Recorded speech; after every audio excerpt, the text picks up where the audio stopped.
Good evening, students. Today, in the chapter 3, Understanding Quadrilateral, from your exercise 3.3, we have completed up to question number 9. Today, we will start from question number 10. In question number 10, explain how this figure is a trapezium. Which of its two sides are parallel? Okay. So, they have asked you how this is trapezium. They have given a diagram. You can see now in this diagram KL is parallel to ML. Since these two lines are parallel, this is transversal. Okay. So in transversal, you know these angles, interior opposite angles along the transversal are supplementary. So this is interior angle. When we add, we can find it as 180, which is supplementary. So this figure is a trapezium. Okay, so we explained through the diagram, but we should know how to write it in our exam clearly. So let us do now. So they have given you the diagram. There is two parallel lines, K, L, M, N, and here they have given us 100 and here they have given us 80 degree, and we have to show how this figure is trapezium. So that is what we are going to do now. So how this figure is trapezium? Now we can see from the given figure. Shall we able to identify these two are parallel lines? KL is parallel to MN. Okay, from the given figure, KL is parallel to MN. Then we can write also 100 plus 80 degree. 100 degree plus 80 degree is 180 degree. What is that? This is supplementary. 180 degree means supplementary. So we know these two angles are added up, get 180. Then these should be parallel. See, actually by seeing the diagram, we are seeing it as parallel. But by proving also, we are proving the adjacent angles are supplementary. Is it not? So, there are supplementary. So, I can write, therefore, KL is parallel to MN. This by the given figure we are identifying, and we are proving through the adjacent angle. Sum of adjacent angle is 180 degree. We are proving KL line segment is parallel to MN line segment. What is that one? We know if interior opposite angles along the transversal is supplementary, that is 180 degree. Since these two are 180, I can consider these two are parallel and this is transversal. Okay. So, therefore, given figure is a trapezium.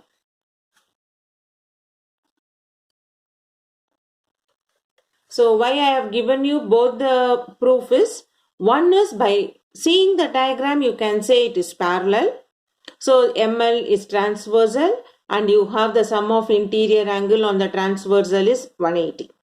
The second part is, you don't think about the diagram at all. What they have given, two adjacent angles. So, I try to find sum of two adjacent angle is 180.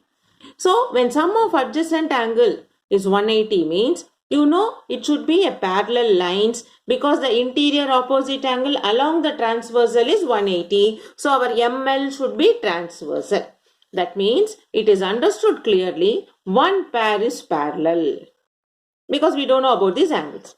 Therefore, the given figure is a trapezium. And which of the two sides are parallel question?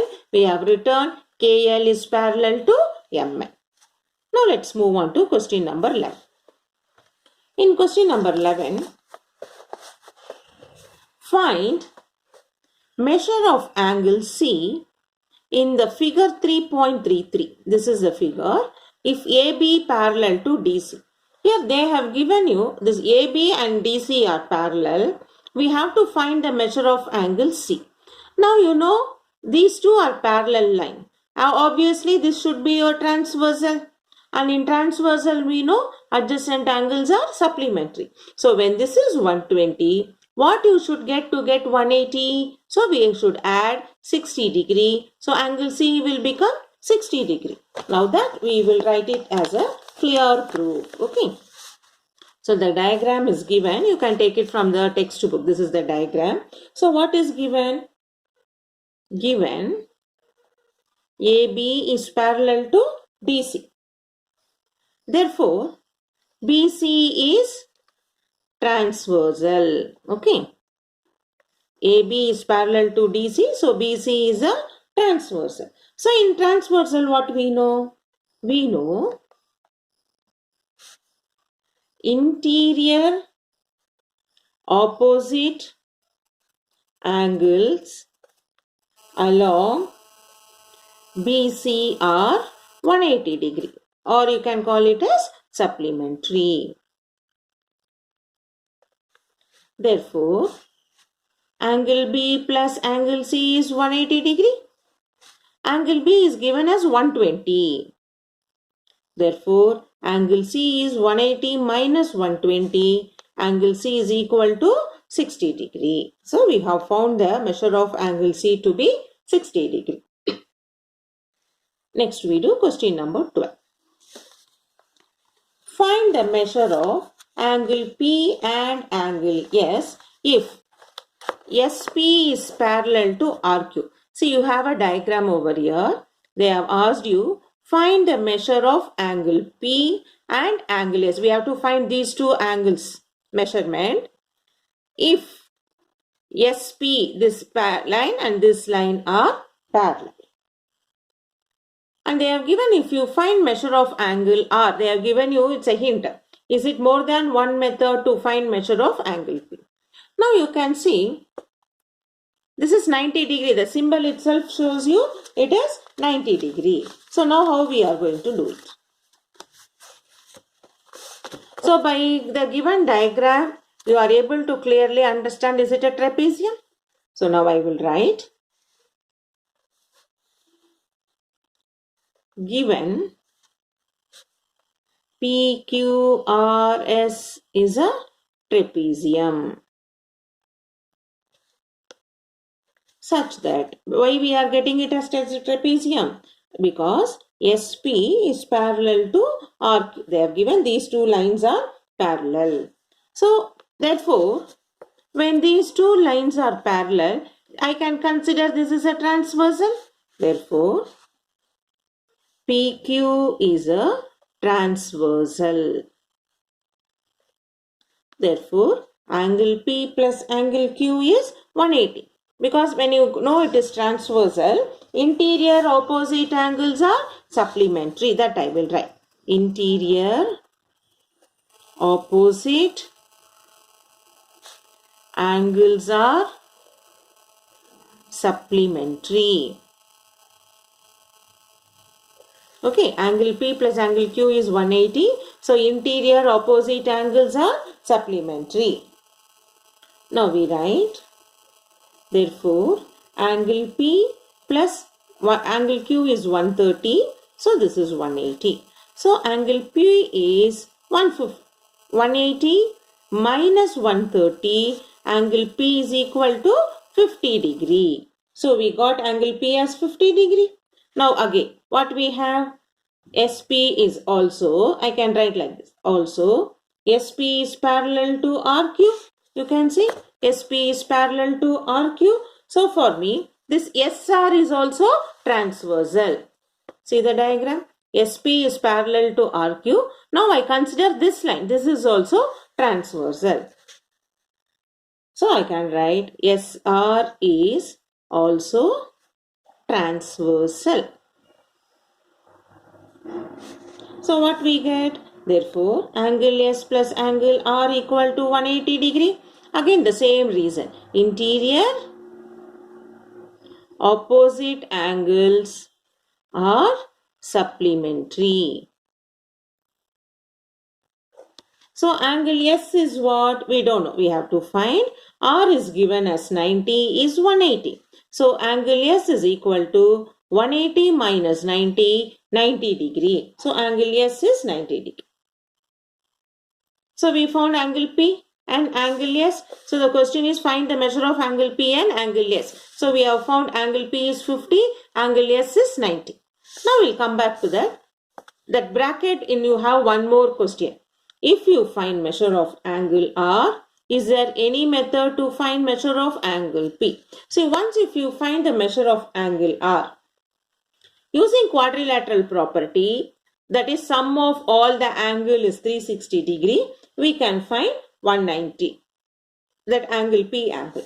So we will write here. So I will put it as note for you. Yes, we can find measure of angle R. To find, if you find measure of angle R, we can find measure of angle R and P using sum of angle in quadrilateral is 360 degree. So using that also we can find. That is what it means. No, this is 130. This is 90. So this will also become 90 because it's a straight line 180. So using quadrilateral, all the angle when you add, you get 360 degree. So we get it as one more property. So the last subdivision they have asked you inside the bracket. If you find measure of angle R, is there one more method to find measure of angle P? Yes, we can find measure of angle P using the sum of angles of quadrilateral is 360 degree. Using the property we can find. Now up to this we have completed up to exercise 3.3. Now we have to continue with our next exercise. But before going into the next exercise, no, you should know the properties of rectangle, rhombus and all. Because next exercise deals with all the quadrilateral, rectangle, square, rhombus, parallelogram, okay, trapezium, kites, everything. So before going to that exercise, let us learn the properties of square, rectangle and all. Though we have started with the class, this video, this chapter, when we started, you learned. Let me give you a revision of this. That is, I am recollecting. Let me recollect your memory and then we will start doing this. So now we do as some special parallelograms. Okay, some properties, some special parallelograms, properties we will do. First question. First is what? Let us talk about rectangle. In rectangle, you know, opposite sides are equal and parallel and the angles are 90 degree. So I am going to tell you now. This is 90 degree. So what is rectangle? A rectangle is a parallelogram in which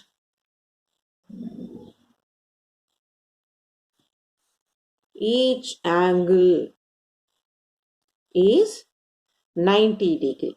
Okay, which I can say it as right angle. Now what are the properties of rectangle? I will tell you now. You know, opposite sides are equal and parallel. Then next we have opposite angles are equal. Is it not? 90, 90, 90, 90. Then you have diagonals are equal and bisect each other. So now when you see this diagram ABCD, opposite sides are equal and parallel. So that means AB is equal to DC and AB parallel to DC. The next is BC is equal to AD and BC is parallel to AD. Opposite angles are equal, that is, angle A equal to angle C, angle B is equal to angle D. Diagonals are equal. What are the diagonals? AC and BD. So diagonals are equal means AC is equal to BD and they bisect each other. Bisect each other means if it is intersecting at O, we can write OA equal to OC, OB equal to OD. So diagonals bisect each other. OA equal to OC, OB is equal to OD. Okay. So by seeing the diagram, you can understand for the rectangle. A rectangle is a parallelogram in which each angle is 90 degree, where opposite sides are equal and parallel, opposite angles are equal, diagonals are equal and bisect each other. Okay. Now we go for rhombus.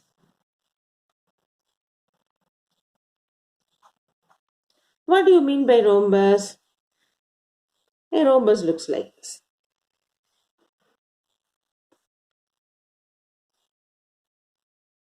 P, Q, R, S. So in rhombus is also a parallelogram in which all the four sides will be equal. All these four sides are equal. And in this diagonals also, these two will be equal and these two will be equal. If I take this as intersecting O, this is at angle 90 degree. So I can say, by definition of rhombus,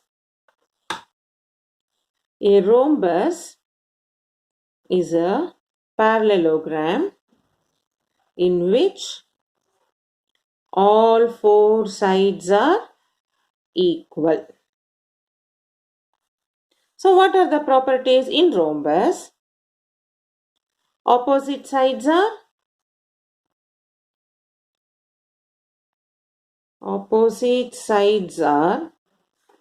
parallel. Then you can see all sides are equal. Then opposite angles are equal. Then diagonals bisect each other at right angles. Okay. A rhombus is a parallelogram in which all four sides are equal, opposite sides are parallel, all sides are equal, opposite angles are also equal, diagonals bisect each other at right angles. So this is a property of rhombus. Next we go for square. Now once if you know all this, only three you should remember, like rectangle, rhombus and square, so that it will be easy for you to understand the other part. In square you are learning from your childhood, from 3rd standard or 4th standard, is it not? Square means what? All four sides are equal, all the four angles are equal, and here also diagonals are equal and diagonals bisect each other. That is what we are going to do. So what is a square? It is a parallelogram where all sides are equal and all angles are equal. So I can say all sides and angles are equal. And then opposite sides are parallel. And then you can say the diagonals are also equal. Diagonals are equal and they bisect each other at 90 degree. Okay, this you know. But you have a special name for the square, okay? Like square, like equilateral triangle, no. The square also has all sides equal, all angles are equal. So we say in square, this I can give it as your note. This you learn something extra, okay? A square is an equilateral and equiangular quadrilateral. So therefore it is called, square is regular polygon. Therefore regular polygon. This part now you will be getting under your MCQs.